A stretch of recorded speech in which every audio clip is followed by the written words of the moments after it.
আমরা পৃথিবী থেকে মহাকাশের যে জ্যোতিষ্ককে সব থেকে কাছ থেকে দেখতে পাই তা হলো আমাদের চাঁদ। এই ভিডিওটা দেখার পর থেকে আর কখনোই খুব সাধারণভাবে রাতের আকাশের চাঁদকে দেখতে পারবেন না। এই সাদা উজ্জ্বল জ্যোতিষ্কটি যখনই দেখবেন ভাববেন, একে ঠিক কি বলা যায়? এ কি আদৌ আমাদের উপগ্রহ? আমাদের সৌরজগতের যা কিছু আছে তার মধ্যে সব থেকে রহস্যময় সৃষ্টি হচ্ছে আমাদের এই চন্দ্র বাবা জীবনেরই। এত গোপনীয়তা, এত রহস্য আর কোনো কিছুর পেছনে নেই। তবে এর অনেক রহস্য উদ্ঘাটন হয় এই সম্প্রতি 2018 সালে।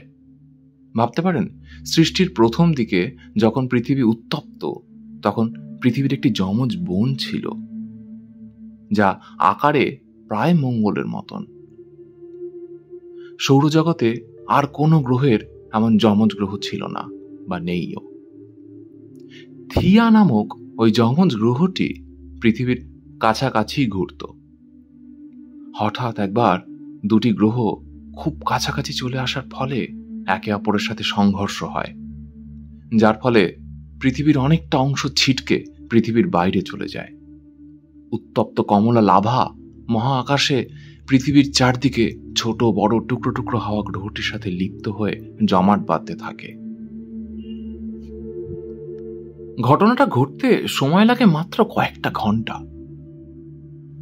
ঘটনাটাকে নাসা কিভাবে দেখছে এবং দেখাচ্ছে তাও আপনাদের দেখাই। এই ভিডিওর ক্লিপটা নাসার একটি সুপার কম্পিউটারে তৈরি হয়েছে।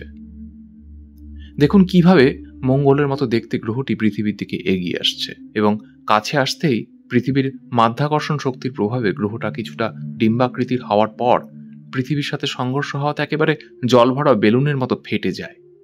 চাঁদ তৈরির প্রথম ঘন্টাটা কেমন ছিল সেটা বোঝাবার জন্য এটি পৃথিবীর সব থেকে হাইয়েস্ট রেজলিউশন ভিডিও চাঁদকে নিয়ে।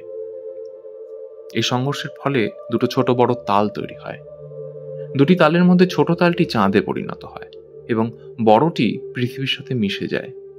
বড় তালটি তার মাধ্যাকর্ষণ শক্তির প্রভাবে ছোট তালটিকে ঠেলে তার নিজস্ব কক্ষপথে সরিয়ে দেয়। চাঁদের অভিব্যক্তির পথ খুলে যায় আরো নতুনভাবে। বিজ্ঞানীরা এই তথ্য নিয়ে আরো অনেক গভীরে গবেষণা করছে। ঘটনাটা ঘটতে সময় লাগে মাত্র কয়েকটা ঘন্টা। এরপর শত শত বছর ধরে তৈরি হয় চাঁদ। পৃথিবীর কেমিক্যাল কম্পোজিশন এবং পদার্থ চাঁদের কেমিক্যাল কম্পোজিশন এবং পদার্থের সাথে অনেক মিল পাওয়া যায়, যা অন্য কোনো গ্রহের সাথে মেলে না। যার ফলে বিজ্ঞানীরা বুঝতে পারে দুটি গ্রহেরই জন্ম হয়েছে একইভাবে এবং একই জিনিসের থেকে।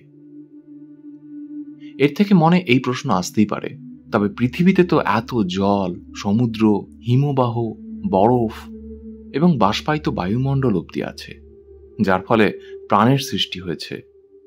চাঁদও যদি একইভাবে তৈরি হয়ে থাকে, তবে তা এত প্রাণহীন কেন? আসলে পৃথিবীর মতো চাঁদে ম্যাগনেটিক ফিল্ড নেই। এই ম্যাগনেটিক ফিল্ড পৃথিবীকে সৌরঝড়, বিভিন্ন রেডিয়েশন এবং আরো অনেক বিপদের হাত থেকে রক্ষা করে। চাঁদে ম্যাগনেটিক ফিল্ড না থাকায় গ্রহটি বিভিন্ন লাঞ্ছনার মধ্যে দিয়ে পরিণত হয়।